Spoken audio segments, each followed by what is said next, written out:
Bonjour et bienvenue à tous sur Digital Trader. Aujourd'hui, nous allons faire la mise à jour de l'analyse technique de l'action Michelin. Donc j'avais dit dans mon analyse du 4 août dernier que les cours évoluaient dans un biseau ascendant et qu'apparemment il avait été cassé par le bas sur cette bougie, mais qu'il fallait quand même faire attention parce qu'on a vu que malgré cette cassure, on avait eu les longues mèches ici, là prouvent qu'il y avait eu des forces acheteuses assez importantes et qu'en cas de réintégration donc, du biseau, il fallait peut-être envisager de jouer plutôt, non pas le biseau, mais la sortie finalement du drapeau haussier, là, dessiné en bleu plus foncé, enfin plus appuyé. Donc effectivement, c'est ce qui s'est passé. On a réintégré, donc après les deux bougies là, d'une cassure, mais faible du biseau, on a réintégré donc, le biseau pour ensuite avoir une petite phase de légère latéralisation.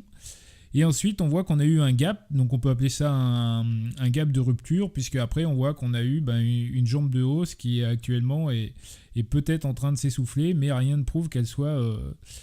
encore terminée, puisque finalement, l'objectif du drapeau haussier, c'est de prendre donc, la hauteur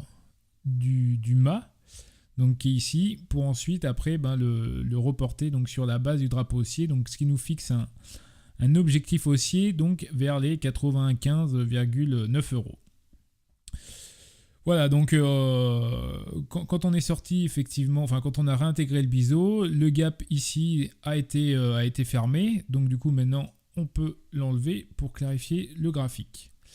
Donc côté indicateur, on peut dire que pour l'instant tout va bien puisque le RSI est dans sa zone de surachat,